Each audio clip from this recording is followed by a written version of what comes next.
ওস্তাদ হালটা উঠা পড়ো, চা সিঙ্গারা হাজির। চাচা তোমার চা। কি হলো ওস্তাদ, চা তো শরবত হয়ে গেল, জলদি খায়া লও। ওই তুই কই থেকে উইরা এসে জুড়ে বলি রে? হ্যাঁ, তোর কেউ নাই? না, এই চলচ্চিত্র দিবস সালমান ভাই বাচ্চা থাকে মনে হয় একবার হয়েছিল। সেটা হলো শিল্পী সমিতি, পরিচালক সমিতি, এফবিসি মিলে সবাই মিলে করছিল। সেটা শুধু চলচ্চিত্র দিবস উপলক্ষে আগে আগে 2 দিন আগে থেকেই আপনারা মনে হয় ইউটিউবে দেখছেন। আমি তখন 8-10 বছর বয়স বা 10-12 বছর বয়স। তখন এই যে এই চলচ্চিত্র দিবস করছিল কই আপনার জাতীয় স্টেডিয়ামে, মানে খেলাধুলা, আবাহনী আর বাংলাদেশ চলচ্চিত্র শিল্পী সমিতি সব সংগঠন মিলে একত্র ছিল।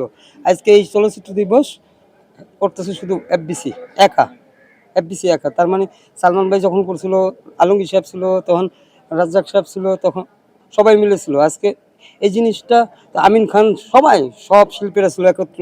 সে জায়গায় রেফারি ছিল রাজ্জাক সাহেব।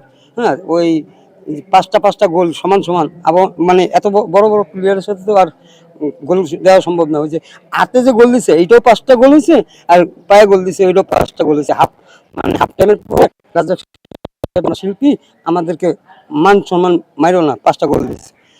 সেই চলচ্চিত্র দিবস আর চলচ্চিত্র দিবস বাদ দেন আপনি জাতীয় চলচ্চিত্র পুরস্কার যেগুলো দেয় তার চেয়ে বড় স্টেজ ছিল। আজকে স্টেজ কোন জায়গায়? মাটিতে। আমরা টেকনিশিয়ান, আমরা কাজ করি। সেই ক্ষেত্রে চলচ্চিত্র দিবস এগুলোকে মনে করি আমরা আমাদের সবার। এখন কে আসলো না আসলো এটা তো জানি না। এটা তো এখনো না, সারা জীবন ফিল হবে। কে এই সিনটা করার জন্য পরিচালক সমিতির একটা ছেলেকে নিয়ে গেছিল। হ্যাঁ, কিরণ মামা নামার পরে ওই সিনটা করতে পারতেছিল না, সে এক্সপ্রেশন আসতেছিল না। তখন সালমান ভাই বলছিল আমাদের মতি আছে তো, মতির ল্যাংটা করার শর্ট দেওয়ান। তারপর না মানে তখন বললো কিরণ ল্যাংটা লাগবো না, ওর যে সিন এই কালো, ওর যেই কালো এই অবস্থায় করা যাবো। তারপর আমার এক শার্ট খোলায়া, তারপর ওইটু ধুলামুলা মাখায়া, মানে আমি গ্যারেজে কাজ করি, সালমান ভাইয়ের সাথে চা নিয়ে আসি, বলি ডায়লগ উস্তাদ চা সিঙ্গারা হাজির। সেই সিনটা তো আমার সারা জীবন মনে থাকে। তুই কই থেকে উইরা এসে জুড়ে বলি রে? হ্যাঁ, তোর কেউ নাই? না, এই দুনিয়া আমার কেউ নাই। আমি যখন চা নিয়ে যাই তখন তার ভাইস্তারা মানে দেখার পরে তার অদা করা ছিল কাউরে উপকার করবো না। ফার্স্ট ঢাকা শহরে এসে আমার উপকার করে যখন বললো তুই কই থেকে উইরা জুড়ে পড়লি, যা ভাগ। তখন আমি পায়ে ধরে বলি না ওস্তাদ এই দুনিয়া আমার কেউ নাই। তখন সে বুকে নিয়ে আমার বললো হ্যাঁ আমি তো কারো না, আমি তোর কেমন হম। তারপরে তার মানে কষ্টের কথাটা একটা গানের মাধ্যমে গেছিল, মানে হিন্দি একটা গান দিয়া। তারপর আমি বললাম ওস্তাদ তুমি অমিতাভের গান জানো? সেই ক্যারেক্টারটা আমার মানে ক্যারেক্টার করছি শুরু করে মান্না ভাই কোন, সাকিব ভাই কোন, সবার সাথে করছি।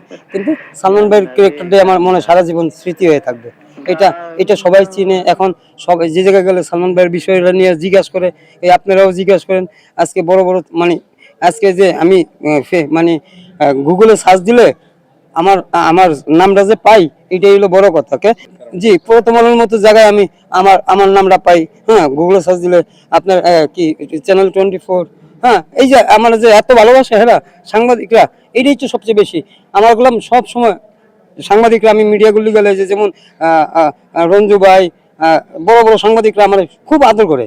আমার ছোটকাল থেকে আমি ছোটখাটো শর্ট ফিল্ম বানাইছি, তাই আমার নিউজ করে দিছে বিনা পয়সায়। নিউজ করে দিছে, মতি একটা শর্ট ফিল্ম বানাইছে, ডিরেকশন দিছে, নিউজ করে দিছে। এই ভালোবাসা কার থেকে পাবো? আমি যে ছবিতে অভিনয় করছি এটা হলো বিচার হবে, শাহ আলম কিরণ পরিচালিত বিচার হবে। আমি আর সালমান ভাইয়ের সাথে একটা ক্যারেক্টার করছিলাম, এই ক্যারেক্টারটা বিশাল ভাইরাল। মাদারল্যান্ড 24, মাতৃভূমি বিশ্ব সংবাদ 24 ঘন্টা।